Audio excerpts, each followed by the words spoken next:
Purihin ang Panginoon at magandang araw po sa bawat isa sa atin. Naway nasa mabuti tayong kalagayan habang tayo po ay nananabik na may pag-isa sa ating pong pagkakatipon ngayon. Ang ating pong tatalakayin ay sa aklat ng Juan, from the book of John chapter 1, na binasa ng ating pong kapatid Kaina, from verse 35 hanggang 42 po ito. Ang senaryong ito ay patungkol dun sa pagkatapos magbautismo si Juan, pinabukasan ay nandun siya kasama ang kanyang dalawang disipulo. Isa sa kanyang disipulo na binanggit dito ay si Andrew. At binanggit nga niya na dumadating ang kordero ng Diyos, which is ang ating Panginoong Jesucristo. At ang dalawang disipulo na ito ay naisumunod sa ating Panginoon, kaya tinanong nila kung saan pupunta, saan nakatira ang ating Panginoong Jesucristo. At sabi ng ating Panginoon, sumunod sila sa kanila. Sabi ng ating Panginoon, hali kayo at makikita niyo kung saan nakatira ang ating Panginoon. At titingnan natin ngayon yung kahalagahan po ng kaluluwa ng iba sa pamamagitan ng bawat mananampalataya na gagamitin ng ating Panginoon. Sa mga tuwid, titingnan natin dito yung isang senaryong ginawa ni Andrew. Si Andrew ay nung kinaumagahan sa kanyang paggising ay isa kaagad ang dumating sa kanyang isipan. Isang bagay ang kanyang naiisipan, ang ibahagi ang ating Panginoong Jesucristo, ang ipaalam sa iba ang patungkol sa ating Panginoong Jesucristo. At kung sino yung kanyang hinahanap, una sa lahat ay ang kanyang kapatid, si Simon Peter o si Simon Pedro. Yan ang mga bagay na ating pong titingnan dahil maraming nakalahad sa banal na kasulatan patungkol sa kahalagahan nung ginawa na yan ni Andrew. Ang tawag diyan sa ibang mga misyonary ay Operation Andrew. At ating po itong pamamagatan ng ating pong tatalakayan ngayon na leading others to Christ. Okay, napakamahalaga na kung ating pong titingnan yung preparasyon ng bawat mananampalataya na pagkatapos niyang makilala ang ating Panginoong Jesucristo ay nagkaroon siya ng pananabik o eagerness na ito ay hindi lamang niya sasarilinin, kundi meron siyang mga pinahahalagahan sa buhay ng mga tao na kapaligid sa kanya para ipakilala ang ating Panginoong Jesucristo. Isang bagay dito na ating pong titingnan ay yung pagiging handa. Magiging handa ang bawat isa ng mga mananampalataya na mag-akay ng ibang kaluluwa sa ating Panginoon. Magkaroon ng personal na kaalaman at karanasan sa ating Panginoong Jesucristo at ito ay sinasali niya sa bawat sa ibang mga tao. Dito makikita natin ang bawat Kristiyano ay hindi lamang natin pinanghahawakan ang sarili nating kaligtasan, kundi dapat din natin itong ipaalam sa iba. Akayin natin ang ibang mga tao para magkaroon din sila ng kaligtasang ating tinanggap. Ito yung tinatawag na kung ating itong titingnan, there is no greater task than sharing Christ to others. Dahil kung ating pong titingnan maigi ang buhay natin sa mundong ito, wala pong naging dahilan kung bakit tayo nabubuhay, kundi mapaglingkuran ng ating Panginoon. At ang sabi ng ating Panginoon doon sa Great Commission ay kailangan nating i-share ang mabuting balita sa iba. Okay? So may mga bahagi ng mga talatang ito na ating pong titingnan ng Biblia na dapat nating gawin para sa iba, para sa kaligtasan ng ibang kaluluwa. At malimit sa mga churches ngayon ay kailangan pa rin turuan o kailangan pa rin paalalahanan kung ano ang dapat gawin bilang mga individual na mga follower ng ating Panginoong Jesucristo. So ulitin ko po ulit, ang mga church leaders, sila po yung magpapaalala sa mga kapatiran, sila po yung magpapaalala sa mga membro na merong napakamahalagang bagay na dapat nating gawin sa loob ng iglesia nang higit sa ano pa mang mga bagay na ating pinaghahandaan. Nang higit sa mga bagay na atin pa mang pinaghahandaang mga activities ng mga church, ng mga churches. No? Ito yung una na makikita natin dito, hindi na natin patatagalin ito. Ito yung pangangailangan sa kaligtasan. Number 1. No? Yung binanggit, yung pong nakasaad doon sa verse 40 and 41 na patungkol kay Andrew, kung ano yung kaniyang reaction, kung ano yung kaniyang ginagawa. No? Kinakailangan nating ipahayag sa iba ang pangangailangan ng kaligtasan. So makikita natin doon, alalahanin natin yung binasang ating pong napapakinggan na una sa lahat ay napakamahalaga na unahin natin yung ating pamilya, yung nasa loob ng ating tahanan, yung ating mga kapatid, kamag-anak o ano paman. Minsan, pakanaisin ng ilan ng mga Kristiyano na umalis pa sa ibang lugar para mangaral. Wala namang masama doon, napakaganda po niyan, mission po yan. Subalit dito, kung ating titingnan po yung senaryo na nangyayari, nung si Andrew po ay natagpuan niya ang Mesiyas, nung ito po ay kanyang ibabahagi sa ibang tao, walang iba siyang inisip kundi nasa loob ng kanyang pamilya. Ibig sabihin, sa kanyang kapatid. Si Simon Peter ay kanyang kapatid. So, kailangan natin i-explain sa ibang mga tao na willing makinig sa salita ng Diyos para sa kanilang kaligtasan, yung pong mga taong aware doon sa buhay na walang hanggan, napakamahalagang i-explain natin ito sa kanila na by nature, ang tao po ay makasalanan. Kaya kailangan ito ng kaligtasan ng kaluluwa para sa buhay na walang hanggan. Ito pong usapin na ito ay napakatagal na itong usapin. Subalit ang iglesia po, kung ating titingnan, ang mga churches, malimit sa kanila ay nagiging aktibo sa pagdalo sa pagkakatipon. Pero wala pong araw-araw na pag-aaral ng salita ng Panginoon sa ganang sa kanilang sarili para sila ay lumago at i-encourage ng banal na espiritu na magpagamit. Kaya ngayon, sisilipin natin muli, napakamahalaga po ang bagay na ito, ang kahalagahan ng pagpapaalala natin sa ibang mga tao sa pangangailangan ng espiritual na kaligtasan.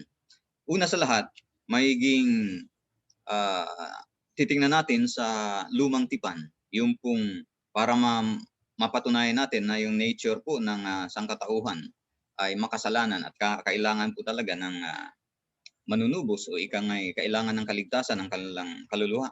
Sabi sa Ecclesiastes o Mangangaral, verse 7 hanggang 20. Chapter 7, verse 20. Ang sabi dito sa Tagalog po, ito po ay sa King James na Tagalog. Sabi dito, tunay na walang matuwid sa lupa na gumagawa ng mabuti at hindi nagkakasala. Tunay nga na walang matuwid. Ibig sabihin, pagkatunay na hindi matuwid, para mas maintindihan natin yan, titingnan natin yung ating pong kalagayan doon po sa bagong tipan, sa Romans 3:23. Na ang nakasaad doon, sapagkat ang lahat ay nangagkasala nga at hindi nakaabot sa kaluwalhatian ng Diyos. So ito yung tunay na kalagayan ng mga taong hindi pa iniligtas, hindi pa nagkakaroon ng pagkakakilanlan sa ating Panginoong Jesucristo. Ngayon, paalalahanan. Ito ay magsisilbing paalala ang talatang ito sa bawat isa sa atin. Ang talatang ito ay binabanggit doon sa dating kalagayan ng sanlibutan ng tao na wala pa sa ating Panginoon. Kaya kailangan niya ng Kristo, ng Mesiyas, ng tagapagligtas dahil ang lahat ay nagkasala nga at hindi nakakaabot sa kaluwalhatian ng ating Diyos. Ibig sabihin, nung ang isang tao ay tumanggap sa ating Panginoong Jesucristo, siya ay nakakaranas na ng kaluwalhatian ng ating Panginoon dahil kay Kristo. Ang mga hindi nakakaabot sa kaluwalhatian ng Diyos ay yung mga taong hindi pa nagkaroon ng kaligtasan sa kanyang kaluluwa. Yung mga taong hindi pa nagkaroon ng pagtanggap sa ating Panginoong Jesucristo. Kaya paalala, sabi ko kanina, kapag tayo po ay nanalangin, hindi natin po pwedeng gamitin ang talatang ito. Dahil hindi po ito para sa mga iniligtas na. No? Ang bawat mananampalataya ay nakakaranas na ng kaluwalhatian ng Diyos sa kanyang buhay dahil sa ating Panginoong Jesucristo. Nagkaroon tayo ng mga kamalian sa ating mga buhay, may mga kahinaan tayo, subalit sa pamamagitan ng ating Panginoong Jesucristo na tinanggap natin, tayo ay nalalasap natin ang kaluwalhatian ng ating Panginoon. Glorification ng Panginoon ay nakikita na rin sa ating mga buhay. Na anuman ang mga pagbabago o transformation na nakikita sa ating buhay, nag-glorify nito ang ating Panginoong Diyos. Dahil ang isang tao ay nagkaroon ng transformation sa kanyang pamumuhay dahil kay Kristo.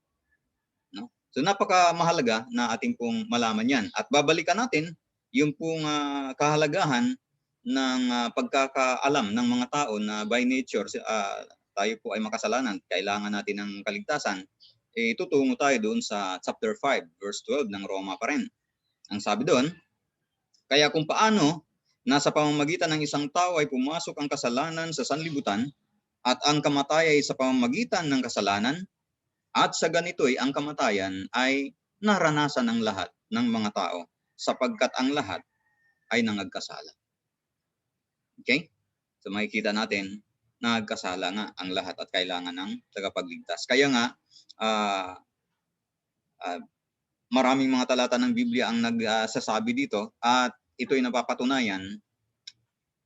Isasama natin yung chapter 6 verse 23 ng Romans na ang sabi ron ay sapagkat ang kabayaran ng kasalanan ay kamatayan. No, ito'y alam ng bawat isa sa atin. Datapwat ang kaloob na walang bayad ng Diyos ay buhay na walang hanggan kay Kristo Jesus na Panginoon natin. So napakalinaw dito na dahil by nature makasalanan ang tao, kailangan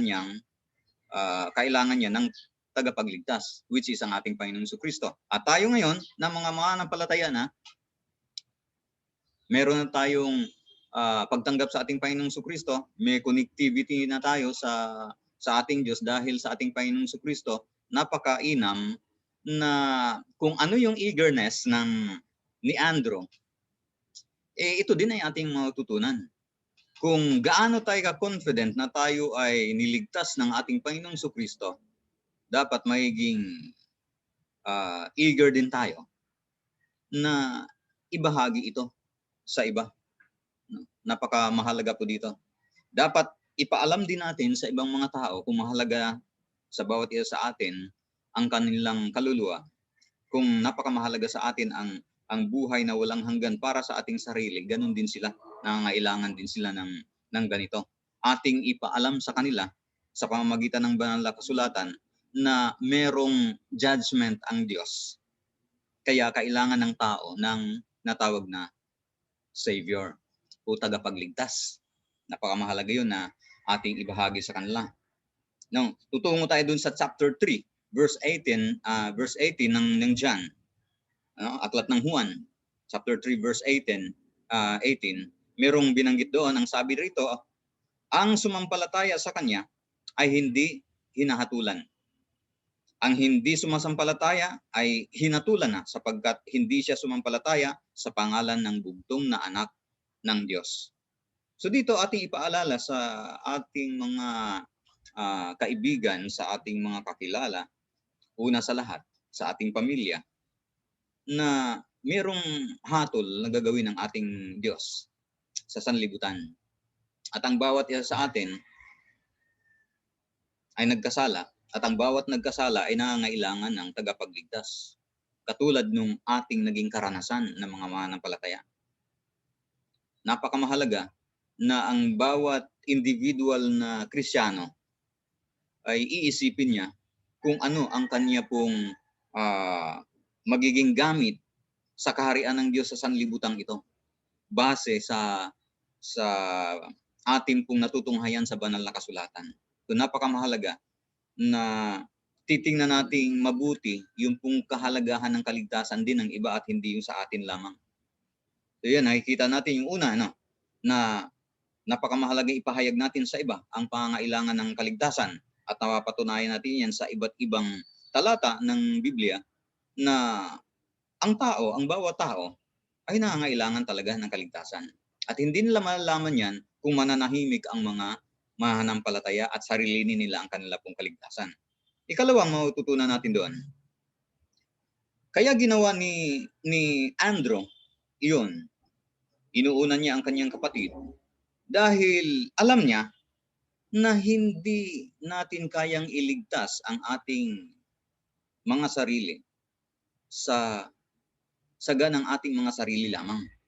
No? Kaya nga ikalawa nating matututunan dito ay kinakailangan natin ipahayag sa iba na that we cannot save ourselves. Hindi natin kayang iligtas ang ating sarili. Si Kristo lamang ang merong sa Kanya lamang nakasalalay, no? Sa ating Panginoong Kristo nakasalalay ang kaligtasan ng sino man o ng bawat isa. Napakamahalagang titingnan natin o gagawin natin ang ganung mga bagay na sabihin natin sa iba. Sabi ng ilan, kailangan nila munang maging mabuti para sila ay iligtas ng ating Panginoong Diyos. So, alam naman natin mga kapatid na ang tunay ng pagiging mabuti, mangyayari lamang yan kapag ang isang tao, magagawa lamang yan ng isang tao kapag siya po ay pinangunahan ng ating Panginoong Diyos sa kanyang buhay. Dahil ang tunay na kabutihan ay nanggagaling sa ating Panginoon. Marami tayong mga mabubuting bagay na ginagawa. Marami ding ginagawa na mabubuting bagay sa ating paningin ng ibang mga tao kahit na wala pa sa ating Panginoong Kristo. Subalit kinalaunan malalaman natin hindi pala talagang mabuting gawa yon dahil merong mga nakatagong mga pagnanais kung bakit nila ginagawa ang mga bagay na iyon na parang mabuti sa ating paningin. Subalit kung tunay na kabutihan ang ating pong pag-uusapan, yan ay matututunan lamang ng isang tao kapag siya po ay may relasyon sa ating Panginoong Kristo. At lalong higit, ang kaligtasan ay hindi natin po pwedeng gawin ng sariling karunungan lamang ng tao. Dahil ang Diyos ang gumagawa nito at ang ating Panginoong Kristo, siya lamang ay may kakanyahang magligtas ng bawat kaluluwa. Sabi sa Efesos chapter 2 verse 8, nalalaman natin dito na dahil sa biyaya tayo nangaligtas. Alam ng marami yan, no? Dahil sa pananampalataya natin sa ating Panginoong Kristo. At ang sabi roon sa verse 8, kung ating pong itutuloy yon, para sa mga hindi pa kabisado ang talatang ito, kaloob ito ng Diyos at hindi galing sa inyo. Yun ang sinasabi ni Apostol Pablo. Pinapaalala niya sa mga Kristiyano sa Pilipos na ang kaligtasan ay hindi sa pamamagitan ng mga sariling gawa natin, kundi ito ay gawa ng ating Panginoong Kristo. At sabi sa verse 9, hindi ito nakasalalay sa mabubuti ninyong gawa para walang maipagmalaki ang sinuman.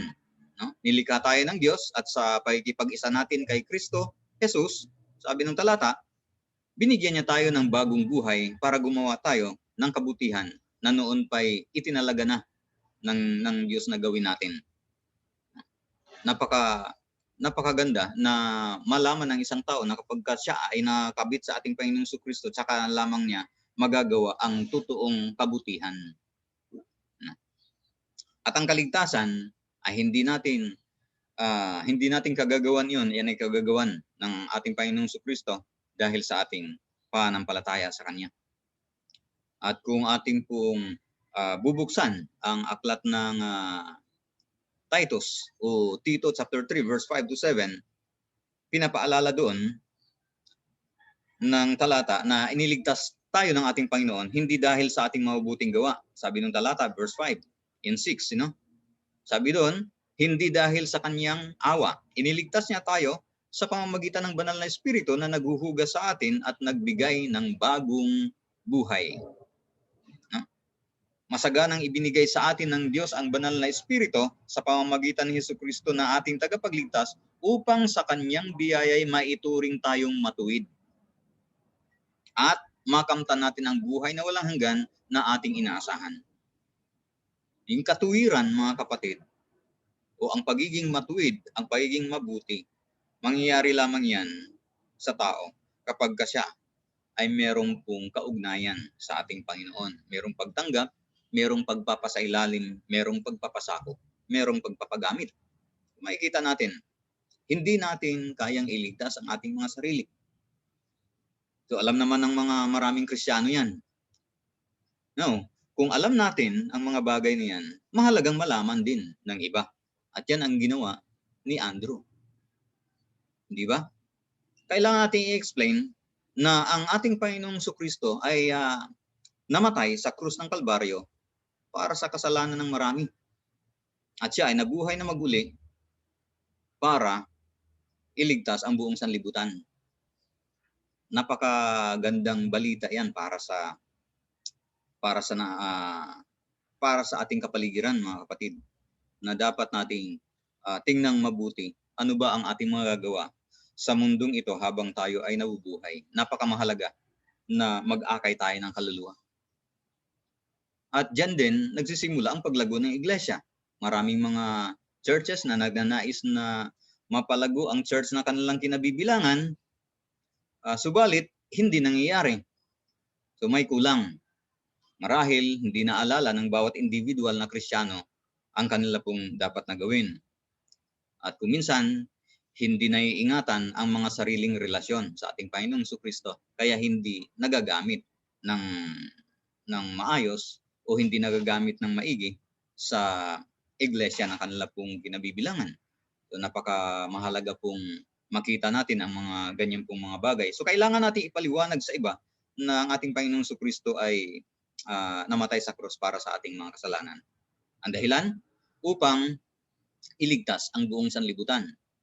At tayo na mga tumanggap sa Kanya, na una na tumanggap na sa ating Panginoong Jesucristo, alam natin na meron tayong kaligtasan na dapat nating ibahagi sa iba at hindi binabaliwala lamang. Hindi natin dapat isipin na okay na tayo dahil na iniligtas tayo ng ating Panginoon. Meron tayong tungkulin at may dahilan ang ating Panginoong Jesucristo kung bakit tayo ay nanatili sa mundong ito habang tayo ay may kaugnayan sa Kanya. Ang dahilan ay upang maka-akay tayo ng ibang kaluluwa para sa Kanya. Okay? So makikita natin dito, mga kapatid, mayroon pang una sa lahat yung mga talata sa lumang tipan. Kung tawag dito yung pagiging makasalanan ng buong sanlibutan at ang kamatayan ng ating Panginoong Jesucristo para sa kaligtasan ng buong sanlibutan, titingnan natin ang para maliwanagan tayo ang ibang talata ng lumang tipan doon sa aklat ng Isaiah 53. No? So yung nakakaalam niyan. Na inilagay natin dito, Isaiah 53 verse 5 hanggang 6, pero pwede nyo rin pong buksan ang inyong mga Biblia para mas maging malinaw sa inyo. Marahil ibang salin ng Bible ang hawak ninyo. Pero tingnan natin maigi sa Isaiah 53 verse 5 and 6. Ang sabi dito, sa King James, Tagalog, ngunit siya'y nasugatan dahil sa ating mga pagsasalangsang. Siya'y nabugbog dahil sa ating mga kasamaan. Ang parusa ng tungkol sa ating kapayapaan ay nasa Kanya. At sa pamamagitan ng Kanyang mga latay ay nagsigaling tayo. Verse 6, tayong lahat na gaya ng mga tupa ay naligaw. Tayo ay tumungo bawat isa sa Kanyang sariling daan. At ipinasan sa Kanya ng Panginoon ang kasamaan nating lahat. Lumang tipan pa lamang, hindi pa ipinanganak ng ating Panginoong Jesucristo, ay mayroon ng ganitong nakasulat sa banal na kasulatan. At naisa sa katuparan ito, nung pinatutunayan ng ating kapanahunan sa aklat ng Juan, chapter 1, verse 29, hindi po natin nabasa kanina yan dahil ang ating binasa po ay verse 35 hanggang 42. So, basahin natin ngayon ang John chapter 1 verse 29. Ang sabi rito, nang kinabukasan ay nakita ni Juan si Jesus na lumapit sa kanya at sinabi, narito ang kordero ng Diyos na nag-alis ng kasalanan ng sanlibutan. Ang ating Panginoong Jesucristo ay tinatawag niya dito na Lamb of God, na nag-aalis ng kasalanan ng sanlibutan. Sa makatuwid, sanlibutan na tinutukoy dito ay mga taong mga kasalanan na dahil sa ating Panginoong Jesucristo, maaalis ang lahat ng mga kasalanan at maging malinis ang bawat taong tumanggap sa ating Panginoong Jesucristo ay maging malinis sa paningin ng ating Panginoong Diyos. Hindi ba napakagandang balita niyan? Kinakailangan lamang na alam natin ang ating tunay na kalagayan para maisalin din natin sa iba. At yan ang kahalagahan sa kalagayan ng bawat iglesia ngayon. Kung ang bawat isa sa atin ay gumaganap ng kanyang tungkulin ng una sa lahat, katulad nito, ang ibahagi ang mabuting balita patungkol sa ating Panginoong Jesucristo sa ibang mga tao, mabilis ang paglaganap ng mga taong iniligtas ng ating Panginoon. At mabilis din ang ang paglago ng iglesia ng Diyos na ipinagkatiwala sa atin, no? Tingnan natin si Pablo. Ano bang sinabi ni Paul dun sa 2 Korinto, chapter 5 verse 21? Sabi niya doon, yung hindi nakakilala ng kasalanan ay kanyang inaring may sala dahil sa atin. O sino yung hindi nakakilala ng kasalanan? Sino yung walang kasalanan ng ating Panginoong Jesucristo? Kanyang inaring may sala dahil sa atin. So makikita natin yung pong puso ng Biblia, no? Yung John 3:16, mga kapatid. Yung pagmamahal ng Diyos, dahil February ngayon, marami sa atin isinicelebrate Love Month daw po ngayon, February. Subalit titingnan natin maigi ang pinagmulan nung ibig sabihin nung pag-ibig. Ay ito 'yon, no? Ang pinagmulan ng pag-ibig ay ang Diyos, dahil ang Diyos ay pag-ibig. At sabi nga ni Apostol Pablo dito, ito ay dahilan sa pag-ibig ng Diyos sa buong sanlibutan. Sabi niya, yaong hindi nakakilala ng kasalanan ay kanyang inaring may sala. No? Ang ating Panginoong Jesucristo, walang kasalanan, inaring may sala dahil sa ating kasalanan. Ang dahilan upang tayo'y maging sa kanya'y katuwiran ng Diyos. Upang ang bawat isa sa atin na tumanggap sa ating Panginoong Jesucristo ay magiging matuwid, malinis sa harapan ng ating Panginoong Diyos. Walang sino man, walang iba pa mang ibinigay ang Diyos sa bawat isa sa atin para maging malinis tayo at maayos tayo sa kanyang harapan maliban sa ating Panginoong Jesucristo. Kaya wag natin pong ipagsawalang bahala na ito'y hindi marinig ng ibang mga tao. Napakamahalagang malaman nila ang ganitong katotohanan na tinanggap natin. Hindi ko na inilagay yung ibang mga talata dyan, pero sa unang Pedro, chapter 2, verse 24, mayroon pang sinasabi doon si Peter, na kung ating babasahin, ito ang pagkasabi sa chapter 2, verse 24 ng unang Pedro, na siya rin ang nagdala ng ating mga kasalanan sa kanyang katawan sa ibabaw ng kahoy, upang pagkamatay natin sa mga kasalanan ay mga buhay tayo sa katuwiran, na dahil sa kanyang mga sugat ay nangagsisigaling kayo. Hindi ba? Nauulit yung binanggit ni Apostol Pablo, yung ating binasa kanina, na sa pamamagitan ng kanyang mga latay, tayo ay nagsisipagaling. Hindi ba?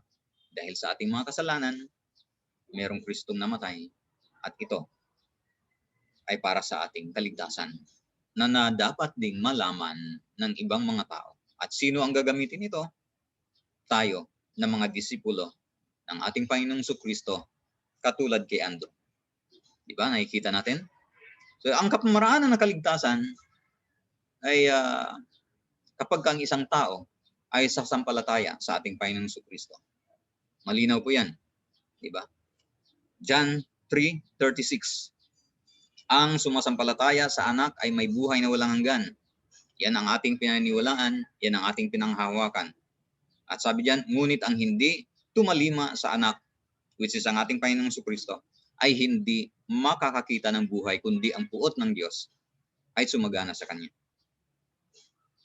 Kaya mga kapatid, napakamahalagang ibahagi natin ang kaligtasan sa iba.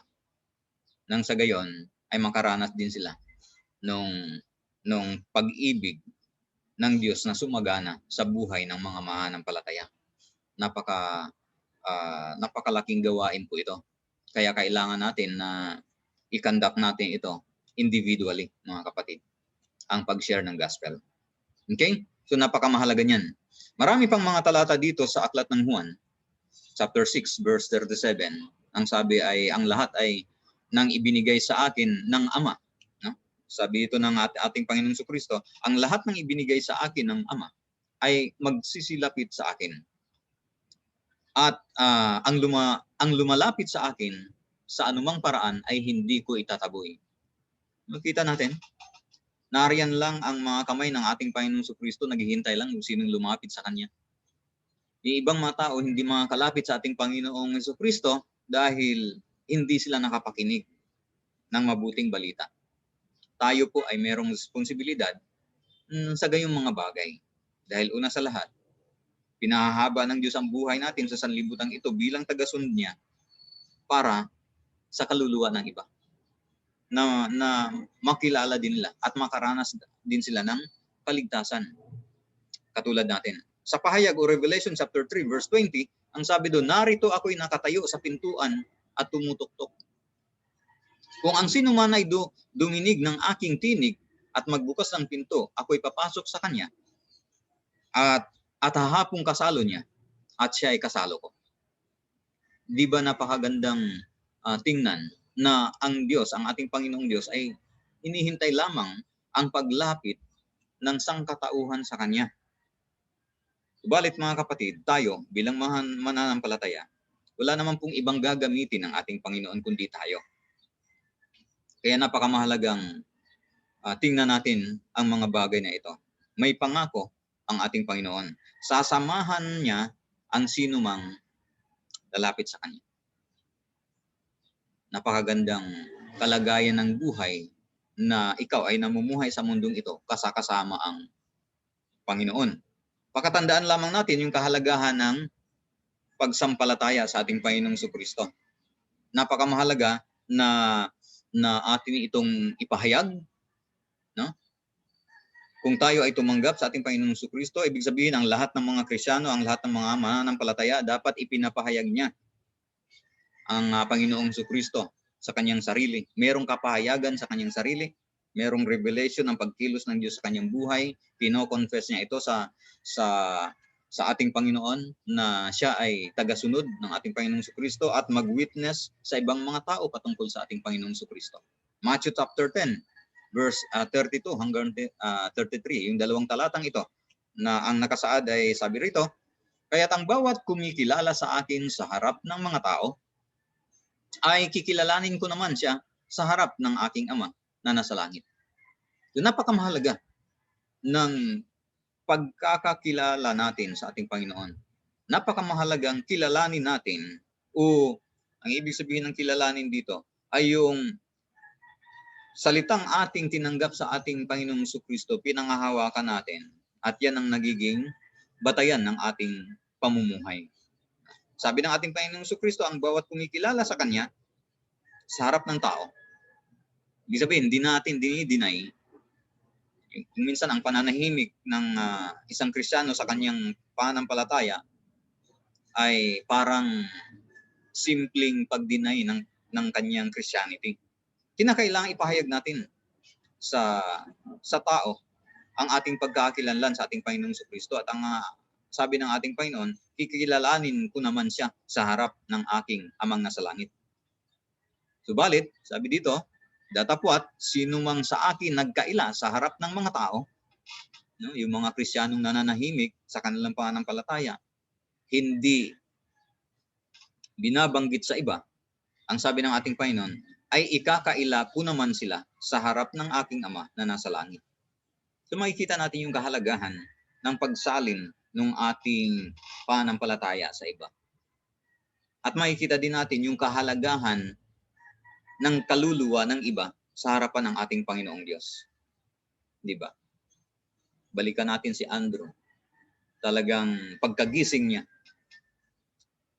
ay kaagad tumakbo at hinanap niya si Pedro para sabihin na natagpuan na niya ang Mesiyas, ang ating Panginoong Jesucristo. Ilan sa atin ay may ganyang pagnanais? Dapat lahat tayo may ganyan pagnanais. Ang ikatlo ay napakamahalagang nating titingnan. Ito ay natawag nating requirements ng bawat isa sa atin para magkaroon, maisa sa katuparan yung ating pong pagbahagi ng kaligtasan sa iba. No? The Christian requirements on successfully leading others to Christ. Una sa lahat, kinakailangan ang isang mananampalataya ay mayroong pag-surrender ng kanyang sarili. Kung naalala niyo yung salitang surrender noon na ating pinag-aaralan, hindi po ito partial surrender. Kaya sabi natin dito, totally. Must be totally surrendered. Sa Romans chapter 6, 12, 13, nakasaad sa talatang yan na huwag nating paghariin ang kasalanan sa ating katawang may kamatayan. Sabi diyan, para hindi na ninyo sundin ang masamang hilig nito. Huwag na ninyong gamitin ang alinmang bahagi ng inyong katawan sa paggawa ng kasalanan, sa halip ialay ninyo ang inyong sarili sa Diyos bilang mga taong binigyan ng bagong buhay. At sabi pa ng talata diyan, dinagdag dito, ilaan ninyo sa Diyos ang inyong katawan sa paggawa ng kabutihan. Napakamahalaga yung total surrender ng isang Kristiyano para magawa din niyang mai-share ang kanyang kaligtasan sa iba. Ikalawa, yung pagsumikap natin na tayo ay namumuhay sa harapan ng ating Diyos na may kadalisayan. Sabi sa ikalawang Timoteo, mababasa natin dyan, ganun pa man, manatiling matibay ang saligang itinatag ng Diyos. At may nakasulat na alam ng Panginoon kung sino ang sa Kanya. At dapat, sabi ito, lumayo sa kasamaan ang bawat taong nagsasabi na siya ay sa Panginoon.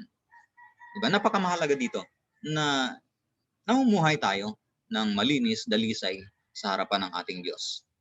At ang ikatlo, para maisa sa katuparan natin sa ating mga buhay ang pagbabahagi ng kaligtasan sa ibang mga tao, which is napakamahalaga sa buhay ng isang Kristiyano, ay yung pamumuhay na puspos ng banal na Espiritu.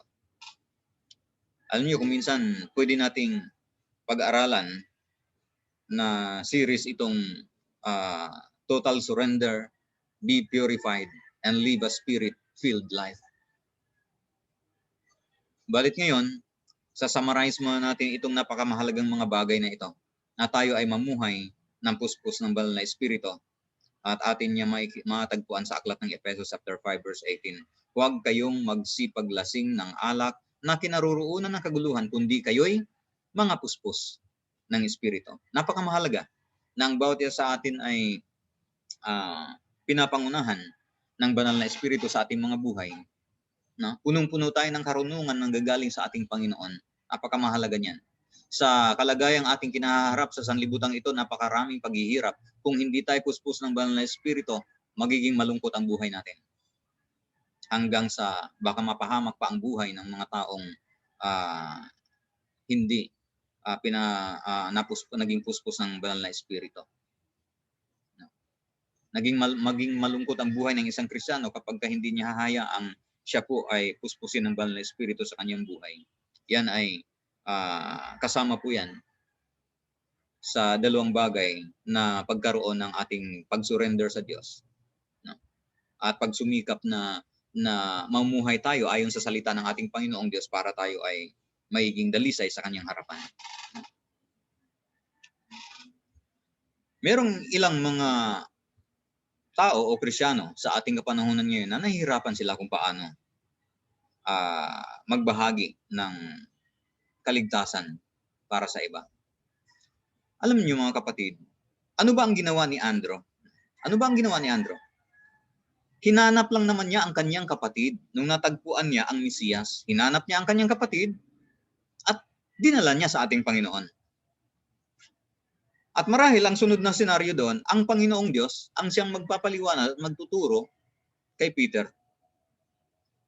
Kaya si Simon Peter ay nagiging isa din sa mga naunang disipulo ng ating Panginoong Jesucristo. Ibig sabihin, sa ating kapanahunan mga kapatid ngayon, kung ikaw ay alam mong hindi mo gamay mag-share ng gospel sa mga taong wala pa sa ating Panginoon, i-invite mo sila sa isang gawain na merong tagapagsalita, na merong youth pastor, na may mga group leaders, may mga leader ng isang gawain para siya ay makapakinig.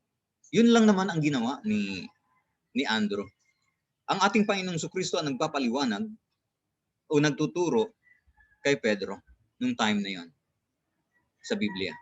Kaya sa ating kapanahunan ngayon, kung alam nating hindi pa natin kabisadong i-share ang kaligtasan sa iba, i-invite natin sila sa gawain. Magkaroon tayo ng online na pagbabahagi ng banal na salita ng ating Panginoong Diyos. I-invite mo sila. Pwede nating gawin yan. Hindi mo kailangang ikaw ang magsalita, kundi i-invite mo lang sila na makinig. Invite mo sila na makinig ng ating pagsamba sa ganitong araw. I-invite nyo sila, i-encourage nyo sila na makapakinig. Yun lamang po yun. Kaya kamustahin natin yung ating mga buhay. No? Meron ba tayong eagerness na katulad ni Andrew sa pagbabahagi ng ating Panginoong Jesucristo para sa iba? Ang soul winning kasi mga kapatid, to win soul ay isang tawag dito ay greatest work ng mga mananampalataya sa sanlibutan ito. Ito ay isang malakihang gawain ng mga Kristiyano sa mundong ito. Kapag willing tayo na matutunan natin ito at magkaroon tayo ng bahagi para sa kaluluwa ng iba, gawin natin yung ginagawa ni Andrew, mga kapatid. Magkaroon tayo ng pananabi. Huwag na tayong munang lumayo. Kung ang ating pamilya ay hindi pa Kristiyano, sila muna ang ating bahaginan. No? Pwede po natin gawin yon. Invite natin sila sa ating mga gawain, sa ating pagsamba, para makapakinig ng mabuting balita. Dahil napakamahalaga ang kaligtasan ng kaluluwa. Ang tanong, bago tayo magtatapos, mayroong tanong dito. Are you ready to present yourself approved to God as a workman who does not need to be ashamed, accurately handling the Word of God? No? Nakahanda ba tayong iharap ang ating sarili sa ating Panginoon na hindi natin ikinahihiya ang mabuting balita at naingatan natin ang salita ng Diyos na ating pong tinanggap? Sabi sa 2 Timoteo chapter 2 verse 15, pagsikapan mong humarap na subok sa Diyos.